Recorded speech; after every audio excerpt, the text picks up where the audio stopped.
more apparent, as Aviva told us.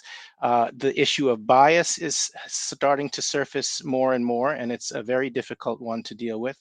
We talked a little bit about the copyright problems and the fact that the existing laws have difficulty coping with the idea of artificially generated content.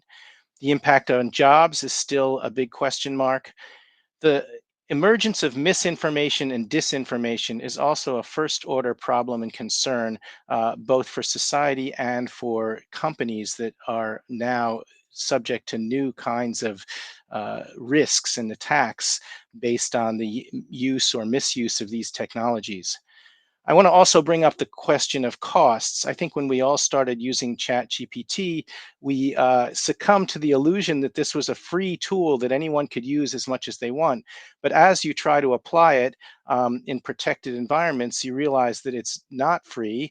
There are usually costs associated with the tokens that go into creating prompts and their responses.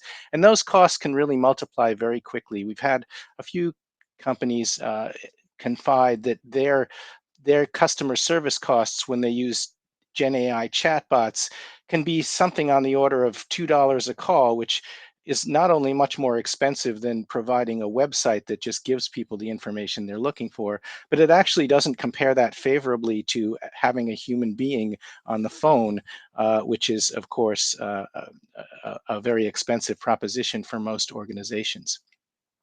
There's also the concern that a lot of the power and ownership of generative AI models and tools is falling into the hands of the same oligopoly that controls so much of our digital lives today.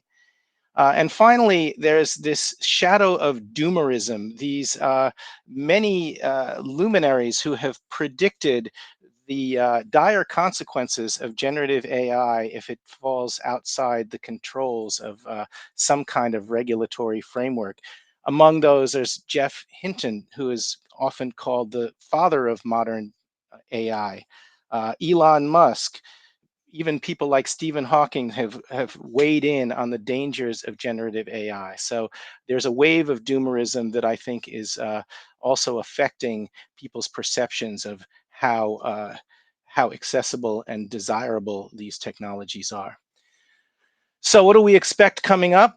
Well, for 2024, I think there's going to be quite an intense spotlight on this issue of content authenticity. We've coined the term trust ops to describe what organizations need to do to try to protect themselves from some of the risks and some of the challenges associated with fake content, as well as just disinformation and misinformation in general. We've also coined this term acoustic brands for brands that are likely to tune in to the backlash that a lot of consumers are having against some of these technologies by emphasizing their lack of use of generative AI in their marketing and communications, and emphasize that they are human brands rather than machines. We also think that the general design of websites is going to change as people come to expect conversational interfaces for most of the services that they access online.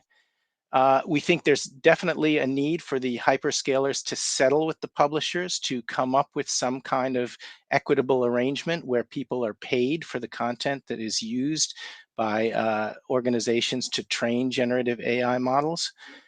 And finally, I think the biggest takeaway is that we're going to see a lot of high risk moonshots, as I call it, companies really betting on the transformative power of generative AI to reinvent their brands. And some of these, of course, will be successful and will lead to new players that dominate certain markets. Others will be less successful and probably lead to a lot of costly failures. So it's very important to approach these projects with care, with presence of mind, and with the expertise that you need, which is obviously not in great supply these days. So thank you for listening. I'm going to turn you over to our next speaker, who's going to take us through the service issue. Uma? Thanks, Andrew.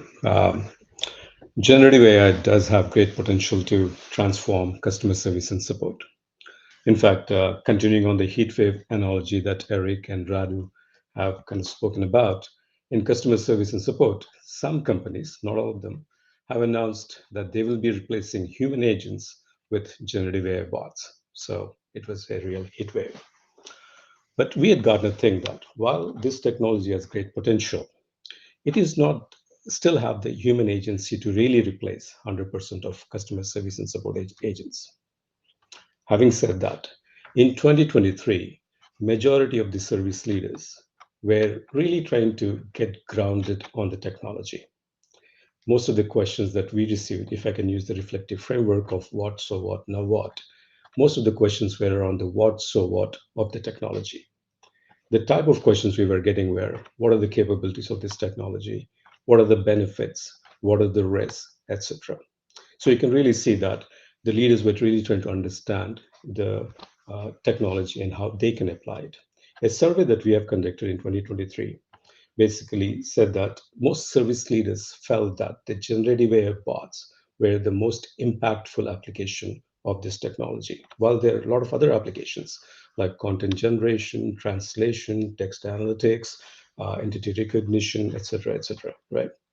60% of the leaders said that they were under tremendous pressure to adopt this technology. No surprise, given the hype around this technology in 2023.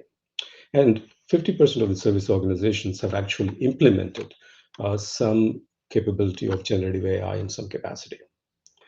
From some of the popular use cases that we found were like the case summaries, call summaries, agent assistant bots, and virtual assistants. From a vendor standpoint, while the vendors were rushing to implement generative AI capabilities in their products, one of the key focus areas for them was to reduce the time to market for the clients. So, using methods like retrieval augmented generation, they were able to achieve that. In fact, some of the conversational AI vendors that we are talking to were claiming that they can be up and running in few weeks of time, which is quite impressive. So that was kind of what was happening mostly in 2023.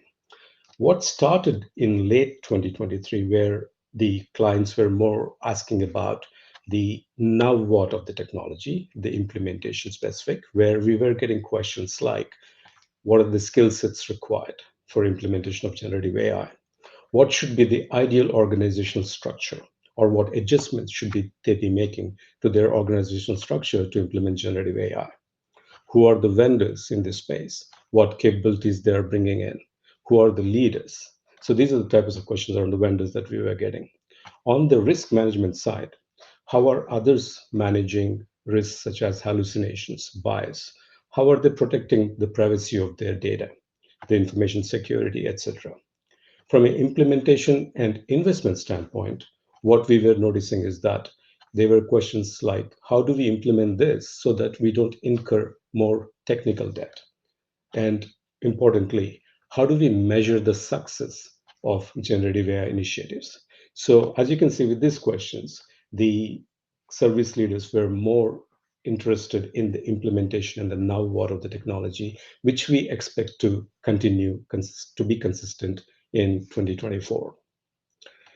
In fact, some of the projections that we're going to be making based on the survey we did is that at least three-fourths of the service organizations out there will have implemented some capability of generative AI by the end of 2024. And will there be impact on customer service agents? Yes, there'll be some impact. What we think is around 4 to 5% impact on customer service agents because of the enabling of generative AI. But at the same time, these service organizations, in fact, more than 50% of them, will be hiring generative AI skilled staff. And from an operational budget standpoint, on average, 7% will be allocated to generative AI, which is quite impressive given that it's a new technology. And in the conversational AI space, a lot of new investment is flowing in 2024 to the tune of almost 70%, which means to say that there will be a proliferation of generative AI bots, both virtual assistants and also agent assistant bots. And also from an enterprise platform perspective, what we see is that the traditional graphical user interfaces that are offered by enterprise platforms will be replaced with conversational user interfaces, making them more user-friendly.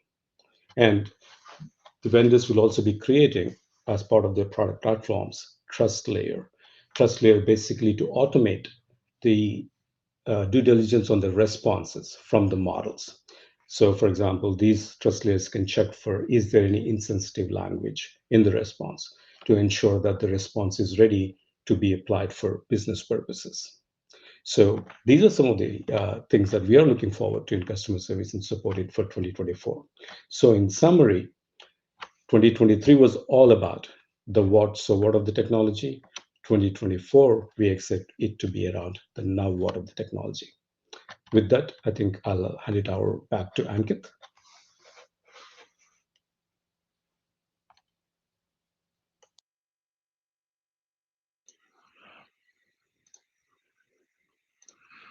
Thank you, Eric, Andrew, Anthony, Uma, Radu, and Aviva for sharing your insights. We have time to take some questions now. Please continue to submit your questions and thoughts in the Ask the Speaker box. And remember to rate the session. You can use the link on the top left corner above the player. To submit your rating, click rate session below the player. A box will open for you to select 1 to 5 Hz. Please note that 5 Hz is the top rating. Share your feedbacks on the insight provided in the Leave Further feedback box and click Send. Okay, everyone, let me hand it back for the Q&A.